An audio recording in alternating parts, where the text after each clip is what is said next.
Everybody, I'm Linda Nickell. Welcome to another session of the Happiness Hour.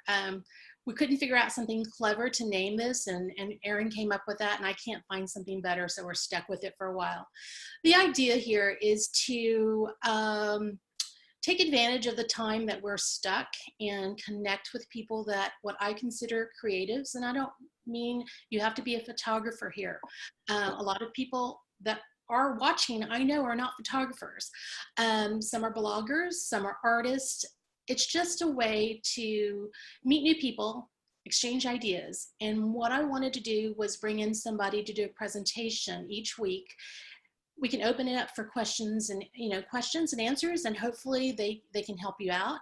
Another thing is, a lot of these people, Ruth is an exception. She is a professional instructor, so she's got a teaching background. Some of the other people are not, but it gives them an opportunity to tell you what they're doing, and maybe you can learn from them. Maybe you can share something with them. So if you're somebody that's interested in doing a presentation, and just hit me up on my personal email. It's lindanickell@yahoo.com. If you're on Instagram, you can find me at Cousin Linda, that's C-O-Z-N, Linda. When I say Instagram, I'm not saying you have to follow me to participate, because that's not what this is about. This is about just sharing. Somebody sent me a message and said, well, how much does this stuff cost? This does not cost you a thing. This is free, but I'm going to ask you to do a favor. And my favor is, if you find something interesting with a lineup of people that are talking, and you have friends that are interested in photography or blogging, and you might think it might help them, tell them about what we're doing. My goal here is to share, and so that's just one way that I want to do it. If you are just now entering and you haven't in the chat, if you'll put where you're from, I'm curious to see what city you're from, or what town you're in, what country you're in, because we've had people from different countries join us, and it's kind of cool. I'm curious as, how'd you find us? Did you already follow Ruth and here you are, or is it, do you follow us on Instagram? There's a lot of diverse personalities here, so thank you for joining us. I've been very fortunate by asking people, hey, would you do this? And so next week, I'm going to go run down the list of people that I've got lined up. Next week, May 20th, Michael Rung is a Fort Worth photographer, and he's going to do a session on tips and tricks using Lightroom. The following week is the 27th. Jama Pantel is she was the first person to do a session with us, and she's got her topic is strike a pose, and that's going to be taking your selfie to a new level. And I don't mean like for your hot Instagram pose, which it could be, but it's more of a professional way to do it. June 3rd, a friend of mine, she and I are new friends, but we took a bunch of people to a very dark place in Fort Griffin, and she taught us all some night sky photography. So she's going to cover Milky Way hunting for beginners. June 10th, a guy that I met through Instagram, and he said, hey, if you ever get up here, I'd like to buy you a cup of coffee. And Erin is a friend of mine, and I said, Erin, I really want to go up there, and I'd really like to see if we can meet up with this guy. We did. And in the last, is that 2 years now, Jim Livingston is working on a project, and it's called I Am Route 66. And so I've asked him if he'll do a session on Route 66 and human connection. June 17th, Karen Riley is a very good friend of mine. She has just started working on her own website and blog on how to, for mostly family-based things, some homeschooling, lots of different financial things. She has been trials and tribulations of how to get a blog up. So she's going to share some of the things that she's learned, and her topic is blog goals. On June 24th, David Valdez is somebody that found me on Instagram, and I'll tell a story later if you come back for his presentation, but he was the White House, chief White House photographer to President Bush, George Bush Sr. And so his presentation is, it's pretty odd. It wasn't hard to come up with a name for his presentation, but it's going to be called The President's Photographer. And David's going to share some of the stories behind some of his favorite, maybe some popular images that you've seen. So on July 1st, this is a guy I do not know, but I love his work. He does wonderful macro images, and his name is Jose Madrigal, and I might be butchering that because I've never spoken to him in person, but he is going to do one on pollinators, magnified macro photography. And I went through a bunch of these really fast. On Tuesdays, I post in my personal page at Cousin Linda the lineup. So you can just look at that. There's more description of each of those sessions. Tonight, Ruth Hoyt was kind enough to help me with some tips on shooting birds, and we kind of became friends through Instagram, and an occasion came up last year, and I was down in the valley, and I said, hey, I'm here, and she's like, come on out. And we've become friends over a very short time. But she's based in South Texas. She is a wildlife photographer, guide, instructor, writer. She's been published in National Geographic, correct me if I'm wrong, Ruth.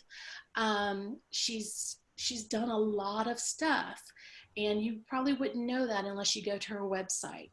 But tonight she's going to share some tips on setting up your own outdoor wildlife photography studio in your backyard, because I don't know about you, but I'm spending a lot of time at home right now, and my friends with the birds and the squirrels. So it's a selfish thing, but I'm very excited to have her here, and I want to thank you for taking the time to do this for me, Ruth.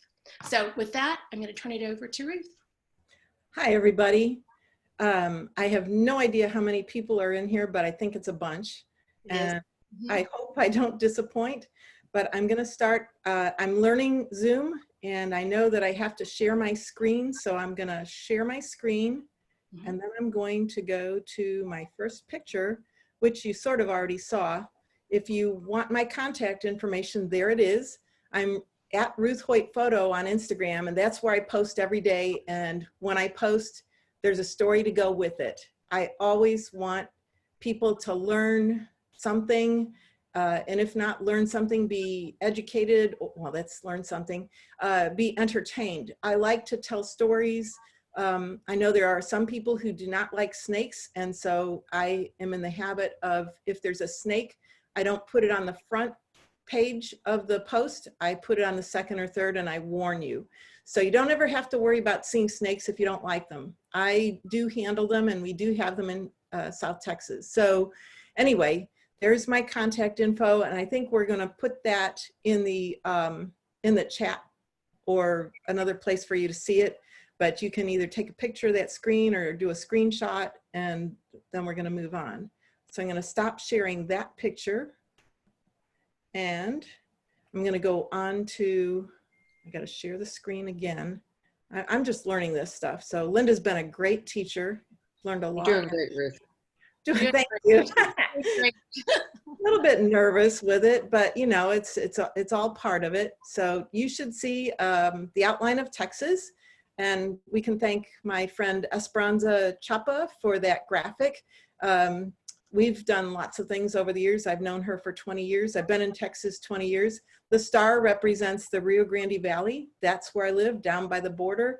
And when I came here 20 years ago, more than 20 years ago, it was a life-changing thing. I entered a wildlife photo contest that started in January of 2000, and I never went home. I came from Missouri. I lived there 40 years, came here, and I've been here 20. So now you know I'm over 60. Okay, stop sharing that. And so why I'm here, am I showing me now? Am I the? You. Okay. Yep. Okay, so why are you here? I would like you to tell me that, but I'd like to tell you why I'm here. I love sharing and teaching and helping people. It's part of my mantra, my mission in life.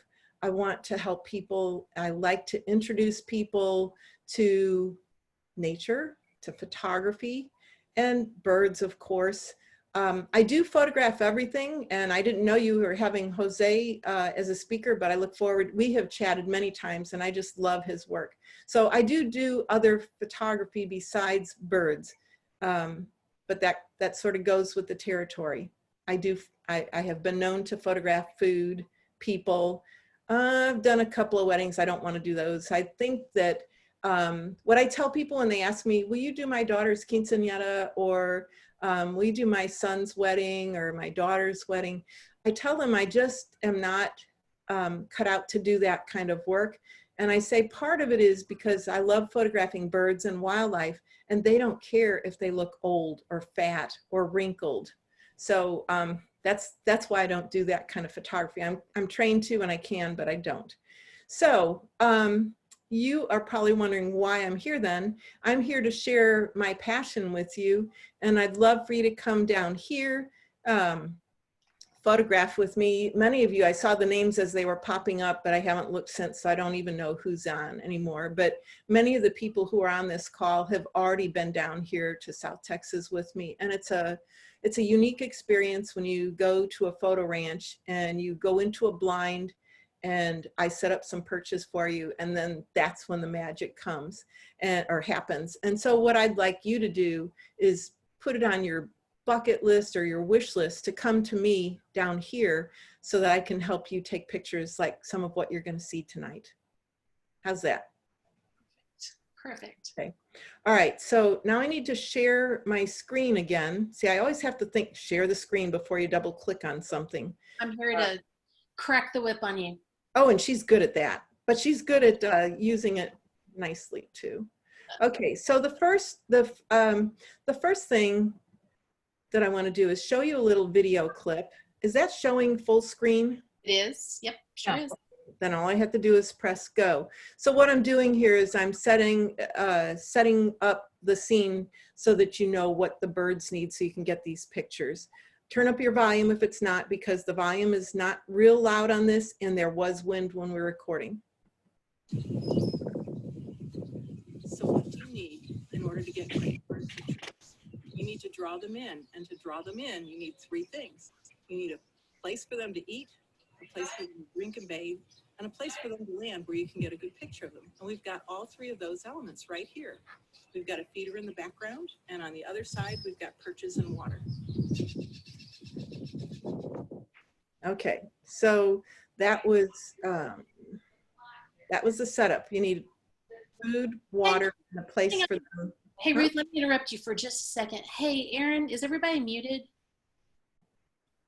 Everyone was, but they come in afterwards, and if I mute everyone, I'm going to go through and try to do it again, so just keep going, Ruth. You're good. Sorry, I was getting feedback.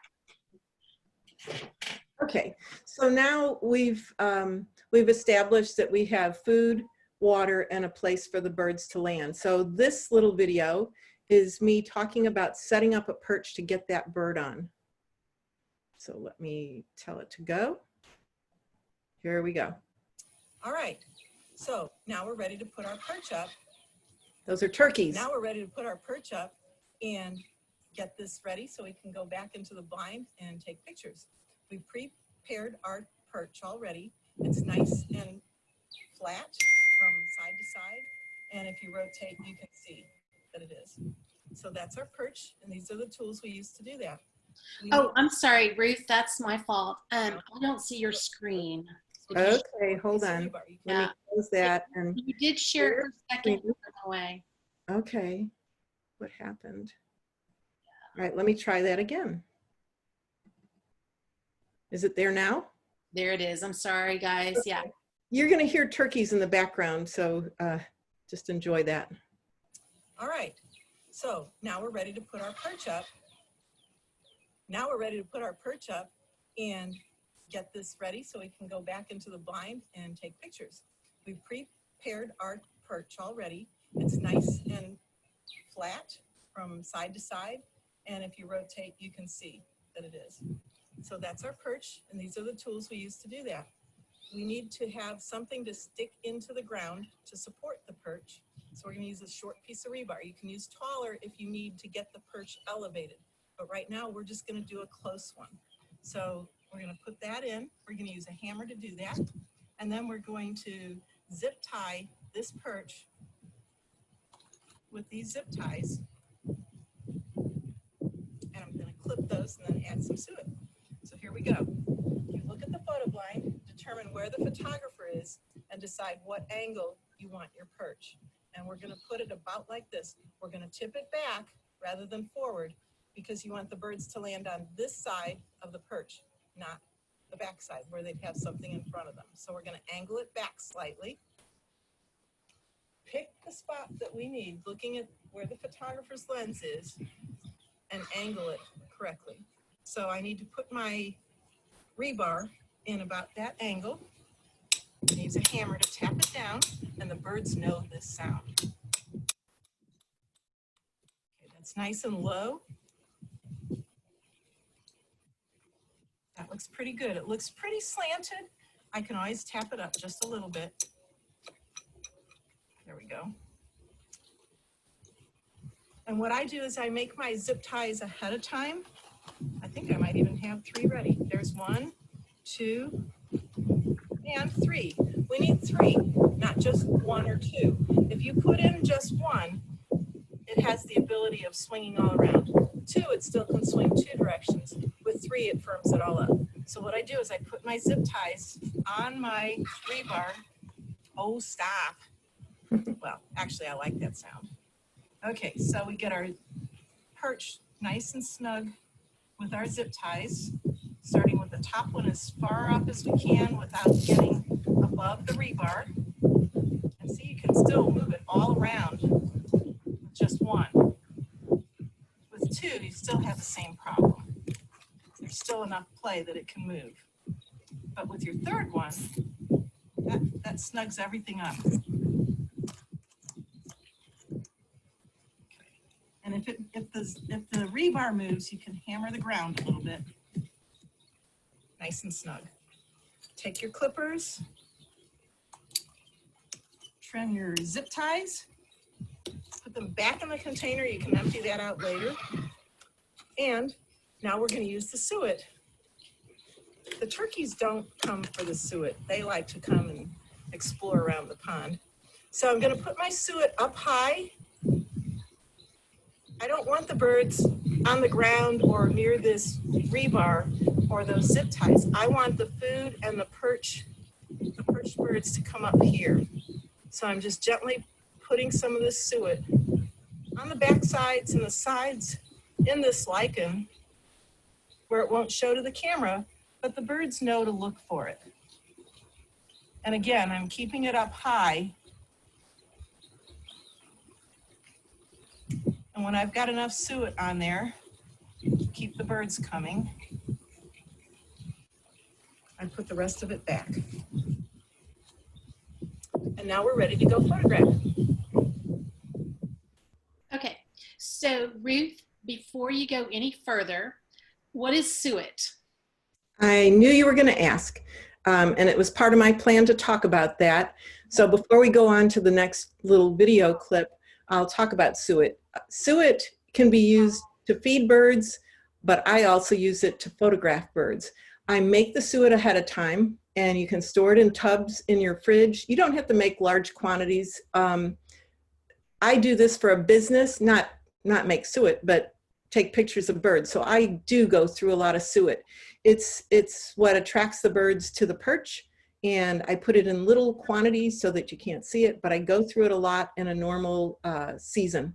So I make it by the tub full, and all you do, it's 4 ingredients.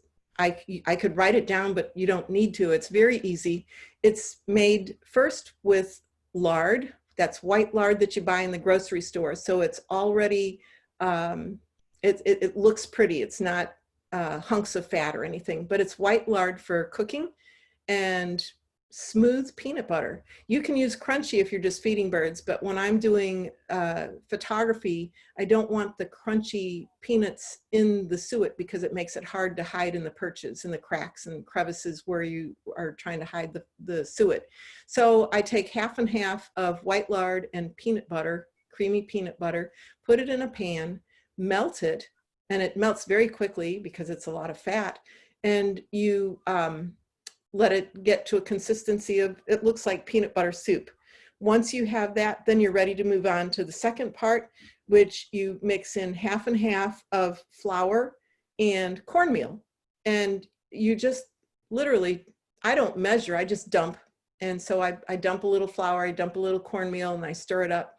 And once you get the suet to the consistency of pudding, that's good, because when it cools off, it's going to thicken up. So that's the suet recipe, pretty easy. So next I have to share the screen. Always have to remember to do that. And now I'm going to go on to setting up.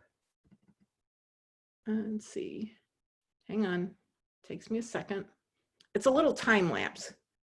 And I wanted to put music to it, but I just couldn't find any music that was royalty free quickly. So here's just a time lapse, 20 seconds, setting up.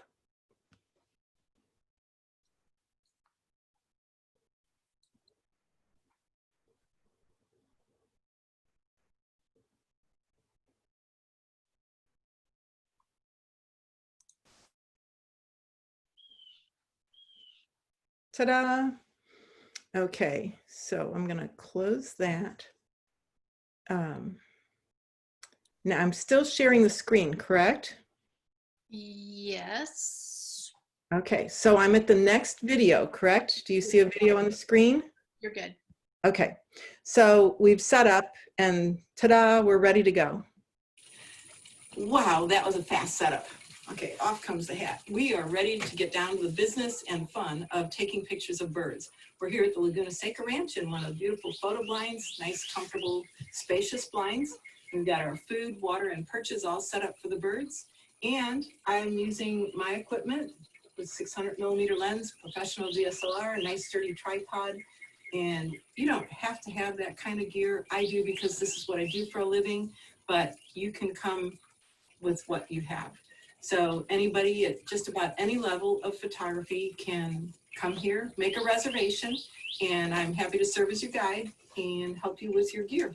Take pictures. Okay. So the question is going to be, well, the statement is, my, what a big lens you have.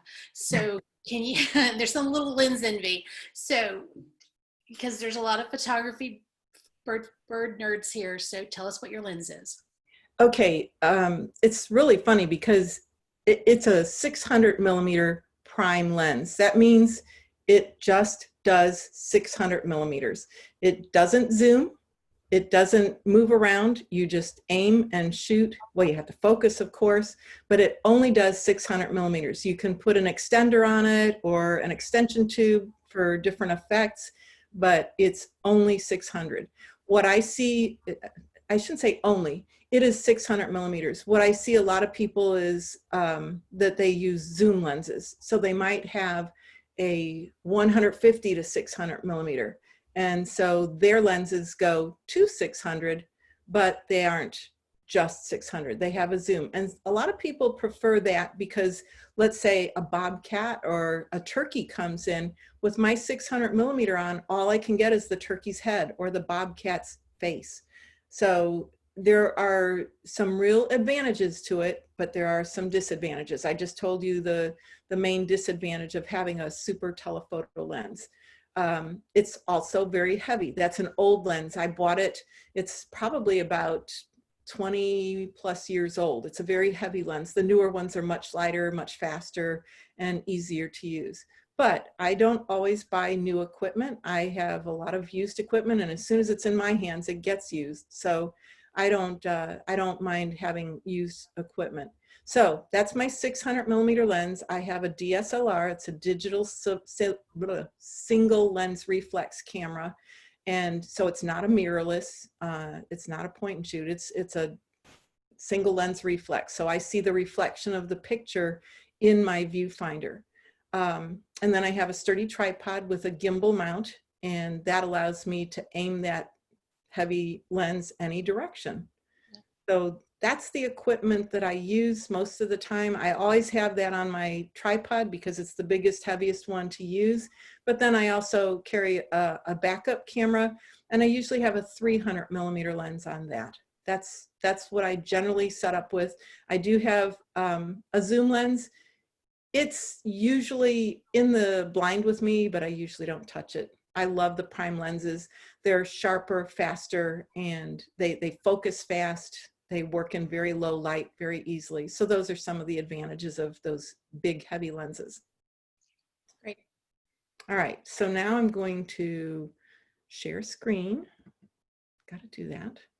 And I'm going to go back to, this is just a video clip of a little common yellowthroat. It's a warbler, and just a little 20-second clip. And it just shows you the speed of the birds, some of them. This is a very fast little bird. Here we go.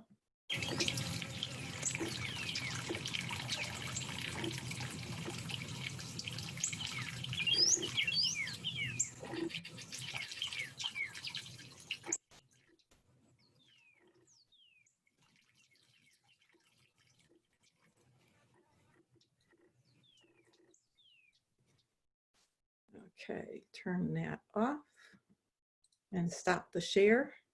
And so what I've got now, that wasn't a perched bird and it was a video, not a still. So what I'm working on now is I've got a little folder of a few pictures to show you, and it's mostly perched birds, and we can go through those. And this would be a good time to unmute everybody, Erin, because I want people to ask the questions as they're seeing the pictures. Before you get there, let me ask questions that I don't want to lose track of. Right.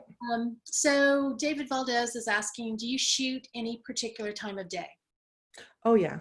So when I'm by myself, I usually spend at the most 30 to 45 minutes in the morning and the same in the evening. I shoot the optimal light. When I'm with ranch guests, they have paid for a full day and they want to get their money's worth. And if you have a cloudy day, the light stays nice and soft and doesn't get harsh. But on a clear blue sunny day, you think, oh, this is a great day to go get birds. I get bright light and I can get nice captures. But the problem is once the sun has come up off the horizon and it's starting to get high in the sky, it makes shadows on your birds under their heads and under their bellies, under their wings. And so you get a very high contrast picture. And we like the nice, well, I like the nice soft lighting that you get. But when people come to the ranch, I understand this is your day on the ranch and I want to help make you make your experience the best one possible. So Jamie Wagner has stated, I get a lot of birds through the yard, but seem to spook them off before I can get a decent photo. The ones through the window just aren't as good. Any tips there for her? If there's a way for you to open your window, you can do that. Some people don't like to open the window because it lets the hot air in and the bugs and everything else. But shooting through glass is not really a very good way to get good, sharp pictures of birds. So you can either do that or you can set up a pop-up blind. I have a chair blind, which it's like a folding chair, one of those soft canvas folding chairs, and it has a part that goes over you all the way to the floor or the ground, and you can stick your lens through it. And so I'll use a chair blind in my backyard, or you can just drape camouflage fabric over yourself, as long as you can be really still. They do get used to seeing it. So leave that chair or pop-up blind out. If you're in South Texas, I know it's windy, so you might have to tie it down or stake it down. But the birds get used to seeing what you put out there. And if you put food and water and a place for them to perch, they're going to come there. Okay, so one last question in this group. Marianne Miller, I believe she's from Delaware. She says, I need a better zoom lens and I have a basic Canon DSLR Rebel XSI. I want to buy a lens the next size up from a 75 to 300. So what would you recommend? I think that's her question. Yes, I like to stick with the name brand that goes with the camera. So I would buy a 100 to 400. That's a good walk around lens. It's light, it's fast. It's not as fast as your prime lenses like my 300 2.8. That the little number means a big opening. That's lots of light in. So it's not as fast as your 300 prime or your 600 prime, but it does give you more range, the 100 to 400. That's quite nice. And with the Rebel, you have a crop factor, so that's even more. So I lied. There's a few more questions that I want to get to. Okay. Because this is good stuff for all of us, and in a selfish way for me personally. What's the best time of the year to photograph birds? That's a good question, because when people ask me that, which I get all the time, I say anytime. So let's start in January. It's winter and you've got, it's cold outside, not here in South Texas. It never really gets super cold, but the birds are in good plumage during the winter and they come to feeders very easily. And so January, February, it's cold and the birds are all coming. We've got our resident birds, plus we have birds that come here for the winter, our snowbirds. As March comes, March, April, May, those are the times of migration, and everything comes through South Texas to go north or south. North in spring and south in the winter. So let me interrupt you just a second. Aaron muted all of you guys, which is great. But would you mute yourself unless you have a question? Because every time there's a noise, it pops, and it's just a little distracting for the viewers. Okay, sorry about that. That's okay. So the best time of year, what I was saying was March, April, and May. I'm talking about South Texas. Every place is different, but all the time is a good time to photograph birds. So March, April, and May, we have our migration. The COVID-19 sort of wrecked that for this year for having ranch guests, but I still go to the ranch. I live at home on 45 acres and I go to the ranch, which is 640. Nobody lives in either place. So, well, I live on the 45,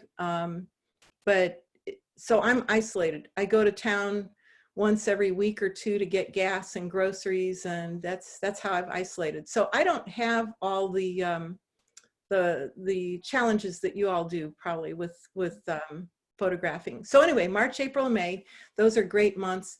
June, it's getting hot. We've already had 100-degree weather down here, but in June it gets hot, but the parent birds are feeding their chicks. So a lot of times you can get birds with food. And as the chicks fledge in June, we start getting mama bird feeding baby bird kind of pictures at the photo blind. When you have an established photo blind, you're teaching the birds, come here, this is a great place. Suet doesn't grow anywhere except on those perches on at the photo blind. So the birds learn about the suet and other things, the red berries, the things that we offer. So June is hot, but you're getting the parent birds with their chicks. And then July gets super hot. Nobody comes to the valley in July, August, and September. If you do, though, there are good photo ops. A lot of the birds that have been raising chicks, the fledglings are out of the nest. So you can see them, but the parent birds are worn out because they've been taking care of those babies. So they are usually molting. Those aren't the birds I photograph in July.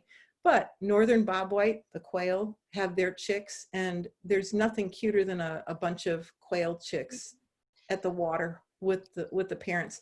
The male bird usually comes and scouts and makes sure there are no predators at the water hole, and then there's a signal to the female, and she brings all the chicks in.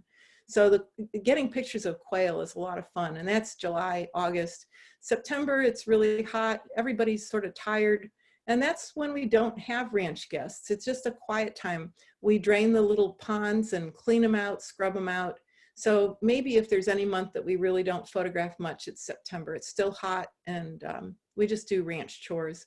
Then as October comes, all the birds that have been taking care of their chicks, they all now have fresh plumage. They look great again. So October, November, December, those are all great months to photograph. That's the cycle of the year in South Texas. So one last question, and then I want to jump to your slides or your images because I don't want to run out of time. Right. Pam, who I believe is in Oregon. Right. Her question is, do you leave the perch up all the time, or do you just set up just when you want to do your photography? Okay, that's sort of a two-part question, but when we are not shooting, there's always a feeder up there. It's a T-post with a box on the top of it, like you saw in that first video. Over my shoulder, the green jays were on it when I was talking. And so we put food in there, and we do have tripod feeders not in view at the photo blinds, and those go off once a day. At the morning blinds, it goes off in the morning. In the afternoon blinds, they're set on timers to go in the afternoon. So they have food once a day, morning or evening, depending on which blind it is. And then we put temporary T-post feeders, especially during migration. We put oranges and things that we don't use the rest of the year for the birds who love oranges. So there's always food coming in the morning or in the evening, and then there's temporary feeders that we put up. And when I get to the blind, the first thing I do is take down the temporary feeder, turn off the feeder, the tripod feeder, and then set up a perch. I don't leave those perches up because, well, there's no food on them most of the time. It's just there when I'm photographing. So it does not really do any good to leave a perch up there where they don't get a reward when they come every time. So that's how I work my perches. Okay. So how about let's resume just so we don't run. I'm watching time. So yeah, I am too. It's scary because just so you guys know, I'll just tell them right now. I knew this was not going to be enough time to get Ruth and all her questions. So she's coming back on July 15th, just saying. So continue.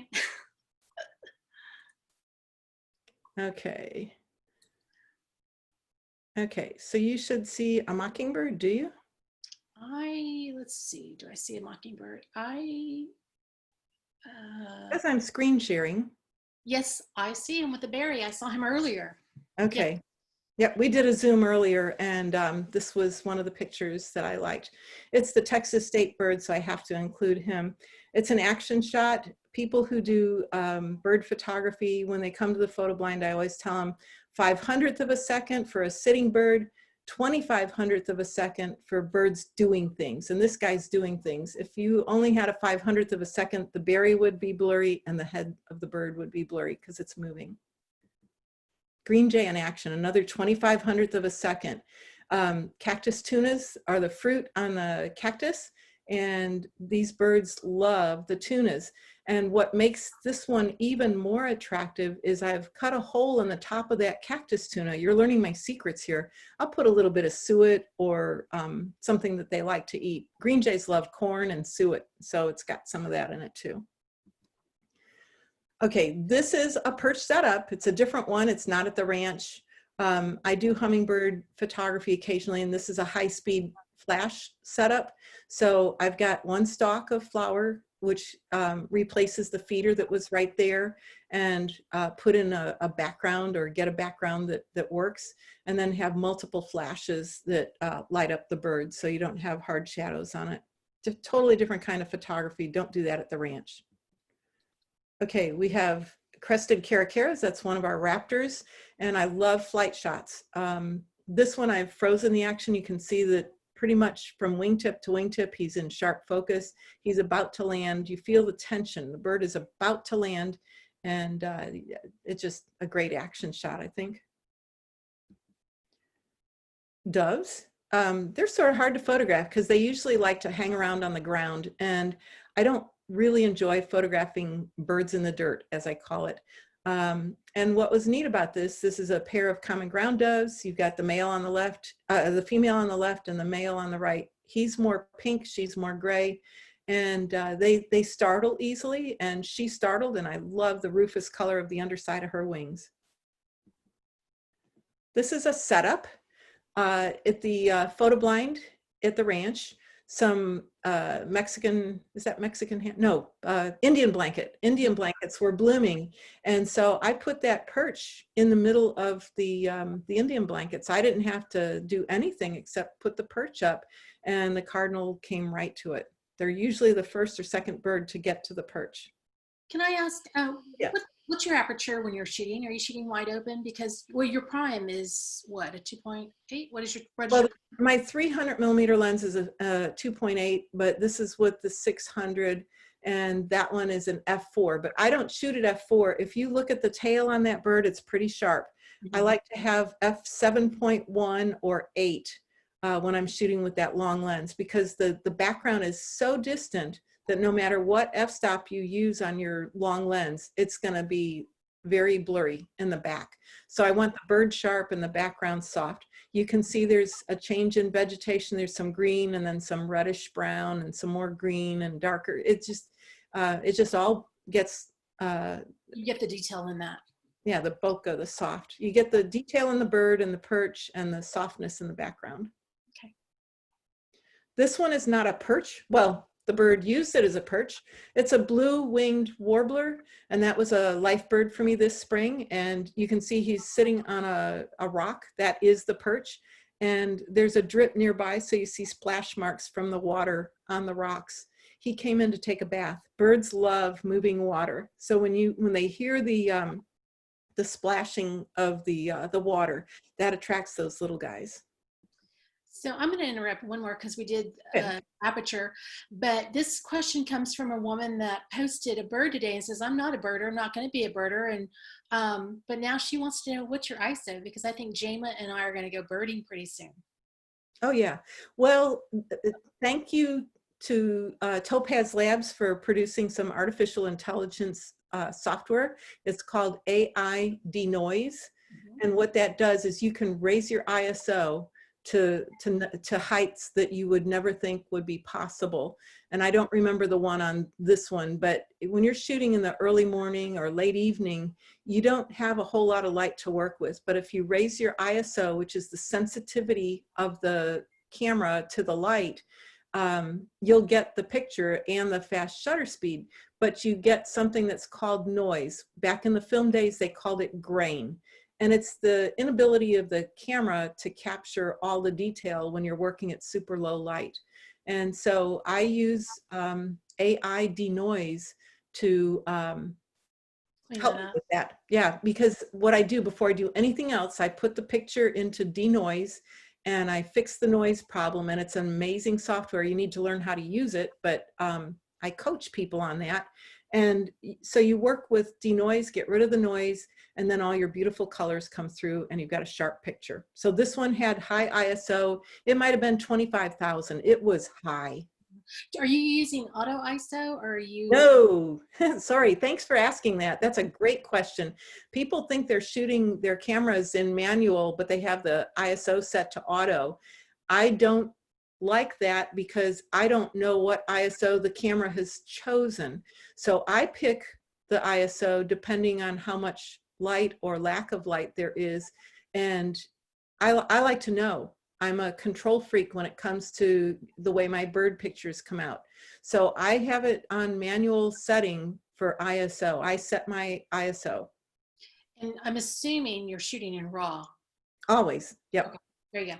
When you shoot in RAW as opposed to JPEG, you're collecting on your card everything that the camera saw. When you shoot in JPEG, the camera processes it how it thinks it should look and then gives you a JPEG minus about half of the information that you would get in RAW, half or more. Okay. All right. So this is just the tip of a perch, and this Pyrrhoxia came up, and I put that in because he's a big bird on a little stick. You can look at how long his toes are. That was really meant for a warbler, but he picked it and he landed there and he gave me his better side. He gave me that, I call it the Marilyn Monroe look, where he turns and looks at you. So anyway, just a medium-sized bird on a tiny stick. When I'm choosing perches, by the way, I do like to choose the perch for the birds that I want to attract. So if I want green jays, they're a bigger bird, so I use a more robust perch. When I'm trying to get warblers, I want them to land on a little tiny twig that their feet just wraps around. So this guy just picked a little perch to land on. Here's another little perch. That's the Audubon's oriole. And I just cut a perch and let it hang down. And orioles love orange things. And so he was just exploring that perch. I did have a little bit of suet tucked in the flowers, and I think he was looking for the suet. This one, you don't see the perch, but it was on a big perch. I just like the interaction, and that's partly why I put this in here, because I like interaction shots. And the youngster is on the right-hand side, the adult is on the left, and the youngster just kept poking at the adult. And I'm not really sure what was happening there, but if it was an adult bird and its offspring, this bird just continually was nibbling and preening and stroking, and the adult was like, please. I think people with kids probably understand that. Here's a great kiskadee. I just cut a perch, hung it, and I just let that one be a natural perch. It was near the water. The bird came and landed on it. It was just curious to see us. There's a green jay and berries, yopon or holly, the red berries. Birds love berries, and so that's just a perch with berries on it. There's a green jay, another one with the yellow flowers.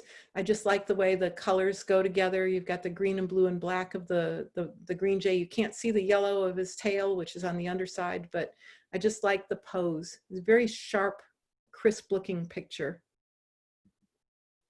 And the groove-billed ani, this is the whole bird.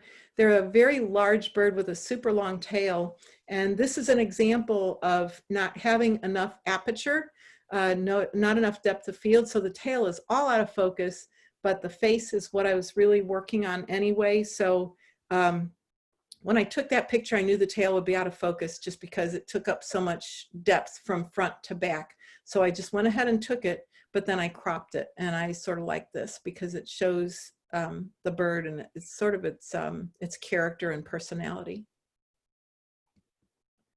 Here's another, this was an action shot, and I don't think I had 25/100th of a second. Do you see how the wings are blurred? The wingtips are soft, but the bird is sharp. So I like to use that as an example of what happens when you don't have enough shutter speed. But I did catch the action, so I sort of like that. It's soft. There's another action shot of the olive sparrow. They have a little bit of yellow on the wing, just on the shoulder right there. And I just like this because it's sort of an action shot, and usually olive sparrows are on the ground. So he came up to my perch. I like that. Are you, Jamie's curious, are you using flash on any of these? Nope. Okay. I do use flash sometimes, but I don't, is it me now? Yeah. So I do use flash occasionally, but I really don't like to unless I have to. So probably mostly not. None of those had flash. So there's, Egidio has, and I always mispronounce your name, I'm sorry. His question is, continuous drive mode always? I'm not sure what continuous drive mode, can you maybe? Okay. Yes, in Canon, well, there's different names for the same thing. Okay. So continuous, yeah, continuous drive is probably a Nikon. AI servo is the Canon, and I always have it on high speed. You have different settings. I love speed, and so I'm always trying to capture the action as much as I can.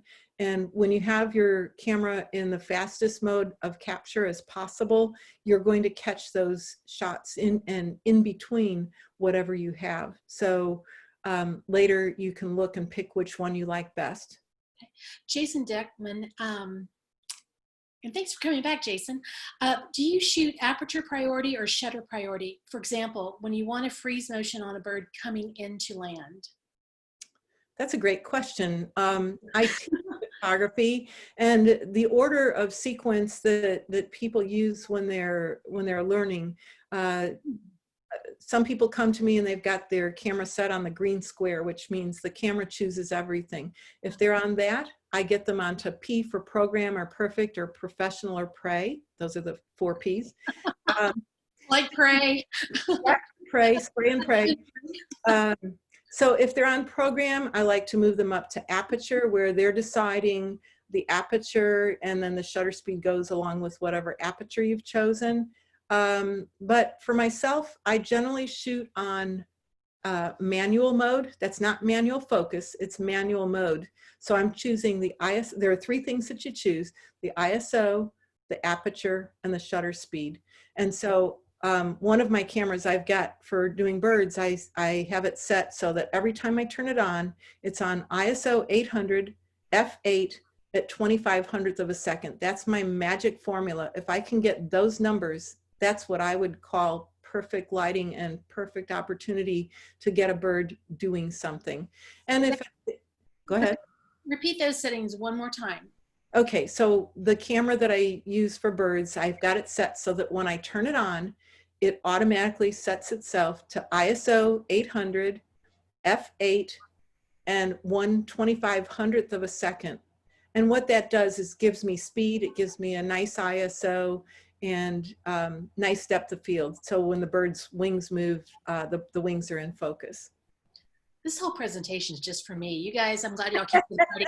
So Jamie wants to know, are you using a center point focus, or are you setting that on the fly? What I do is I have it set for single point focus, but my thumb is always moving. So as a bird is sitting on a perch, I'm using my thumb to move that point around. Some people like to do they press the shutter part way down and then they move the camera. I prefer just moving my thumb around. I'm always tracking the bird. Okay, I'm the bad guy here. You've got 5 minutes. So do you want to wrap up, or do you want to take some questions? What do you feel? Oh, I'm ready to hear from all of you. I like to know who my audience is and what do they want to know. Yeah. Okay. So I have a question right here. Help! Help! I'm ready. Can you hear me?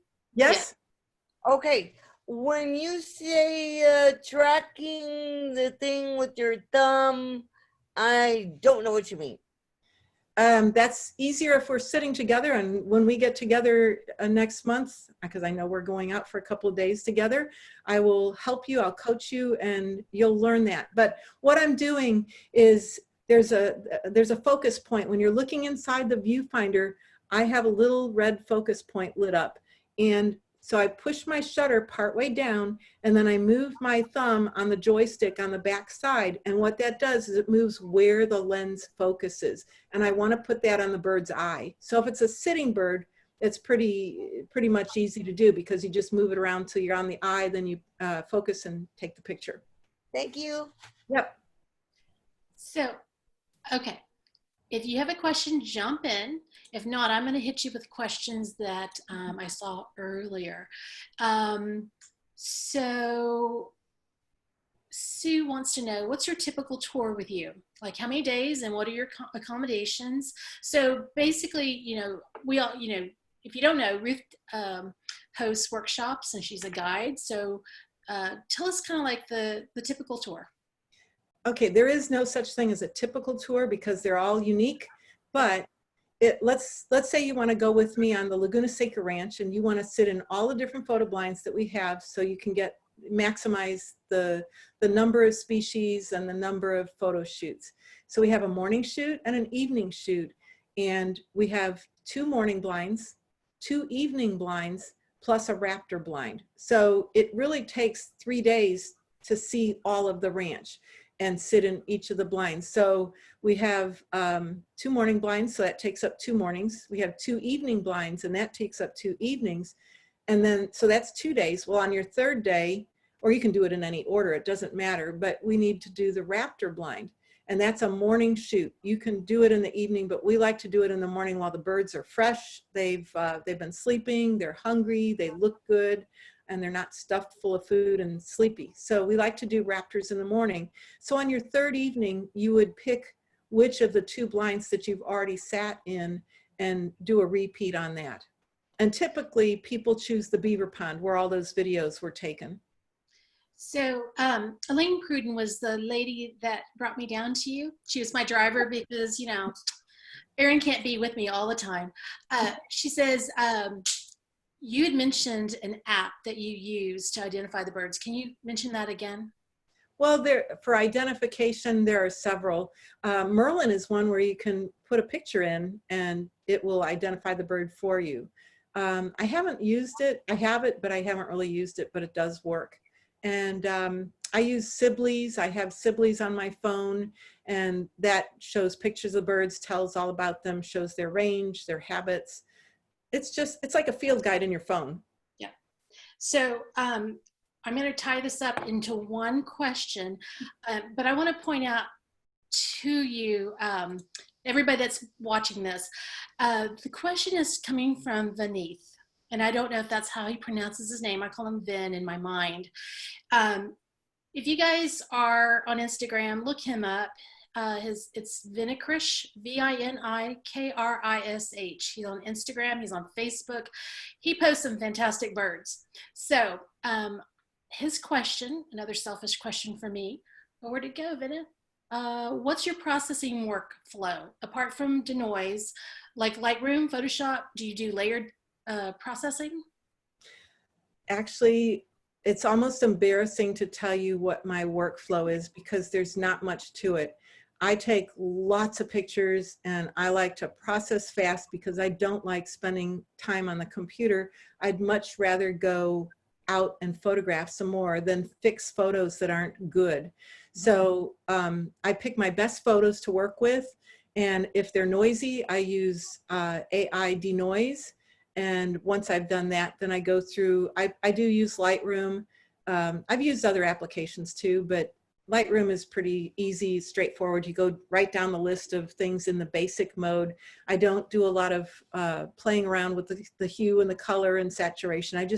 I keep my my editing pretty basic because if it's good, it's good. If the bird's eye is not sharp, there is no point. I mean, you can fix it by making a layer in Photoshop and putting a bird's eye from another picture in that. I don't do that kind of stuff. When I do workshops, I don't teach that because it's not part of my workflow, and I don't really, I don't like doing it. I would much rather spend time looking at a good picture and putting out something great on Instagram or selling a print. I don't sell a lot of prints. I don't try to. But if it's good, you can blow it up and it's going to look great. If it's not, you're going to always have to fight with it to make it a good picture. So I don't do a whole lot. I keep it real simple. I'm very fast, and I teach my students to be fast. Just like when I'm coaching somebody in the photo blind, I see them looking down on their cameras like this, trying to figure out their settings. When I see people doing that, if I'm coaching you, some people don't want to be coached, but if I see any of my students doing that, it's like, I want to slap their hands, but I don't. So what I teach them is to learn where the buttons are on your camera so that you don't lose the opportunities that are happening in front of you. Yeah. Okay, guys, I'm always the bad person. I've got the button that says we've got to end. So Ruth, if you would put up your image that has your contact information, your Okay. Instagram. There's questions on how do we get more information about the ranch you're on? How do we contact you? Everybody screenshot this, and if you can't get it in a screenshot, don't worry. So what I have done, and I'm going to throw this up into the chat as well. I'm not a YouTuber, don't want to be a YouTuber, but some of these presentations, all of these presentations have been like really fun. We're rough, we're not professional, but I'm throwing them onto YouTube, and so you can rewatch them because sometimes the internet's not working your favor and you're distracted, but here it is. Is that showing now? It is showing right now. Yeah, perfect. So you can screenshot that. So for all the future sessions, unless we get hacked and have problems with this link is good. So you don't need to, if you have this link and you want to join us on Wednesdays, please do. If you have friends or somebody else that you think needs to see this or wants to be a part of it, they're welcome to join us. My only favor is do not post this to your social media. And it's not because I need it exclusive. I just don't want us to open it up to potential hacking. So that's one of the things that I'm She's a stickler. I'm a stickler. I'm a rule follower. Anyway, thank you guys for joining us. Ruth, loved it. Thank you so much. I feel very, very like this is very selfish because these are all the questions that I had, and I'm I can't wait to come down and visit with you again. So guys, next week, Michael Rung is going to be here and he's going to offer he's going to go through Lightroom. So you'll have some tips and tricks from him. It seems like these sessions are going to get better. And, I was telling Aaron, I was really just thinking we'd do these through May 30th and we'd be done. And I have people booked to the middle of August. And so you can find the schedule through my Instagram at Cousin Linda, C-O-Z-N Linda. And like I said, you don't need to follow me, but that's a good source to, what's coming up. Because some of these things you may not be interested in, but some of them you don't want to miss. So I want to thank you guys for joining us. Ruth, any last words? What am I forgetting? We forgot something. Sunday. Oh, Sunday. Yes, we did forget something. So Sunday, Ruth and I think Brendan is still here. Ruth did a Zoom session with, I believe it was the Guy Baldessari Bird Club in Syracuse. And I apologize if I got that wrong. And Ruth discovered that Zoom will let her do another session. So on Sunday at 2 o'clock, she's going to do another session. Now, she's going to have to put that link on her social media somewhere, maybe on maybe with one of your postings, and you can give them the link if you want to do that. So you'll need to follow her because I don't think we have it. Do you have the link? Oh, I think I do, actually. Okay. So throw it up in the chat. And the funny thing, guys, is she doesn't know what she's going to talk about yet. Actually, I do. Oh, do you? Okay. So this is breaking news because she didn't about an hour ago. So. Yeah, I know. Top 10 photo tips. Yeah. So there's a question about, can we save the chat, Aaron? I'm copying and cutting and pasting, and so I'll have it, but I'm not sure how it gets saved when we record this session. So my knowledge, it does not. I don't think it does either. So I will copy and paste it and try to grab it all. So I, see. I've done that before. Mm-hmm. I know that you can. Let me go into the chat. I'm going to go into the chat and I'm going to type a message to everyone. Where's everyone? Yeah. Got my sister's name. Done it. I just don't know where it goes. Right here. There you go. I just posted. Okay. I just posted the invitation to Sunday's meeting. It's at 2 o'clock Central Time. So if you're on East Coast, it's 3 o'clock. And I've got a little bit more than an hour that I can talk, but I'm going to do photo tips. It's a general talk right now, but I will answer any questions that we have time for. Great. So I don't know if everybody can save the chat, but thank you, Lisa. Lisa says, when you're in the chat box, it says everyone, and there's 3 dots. And if you click on that, it'll say save chat. I don't know if you guys can do it. I was copying and pasting because I didn't want to lose them. But save chat. Yeah. So save them yourself and you'll have them. With that, Aaron, am I done? You're good. You can go drink. Shh. Guys, I hope you guys come back and we'll see you another time. If it's not a Lightroom thing, maybe we'll have something that'll tempt you to come back and say hello to us. It was nice to see a lot of faces because I know mostly by your Instagram name. So this was kind of fun. And I love the fact that I don't know everybody here. It's nerve-wracking for a lot of people. For me, it's like, this is so cool. So thank y'all. Have a good night. And Aaron, Ruth, Val,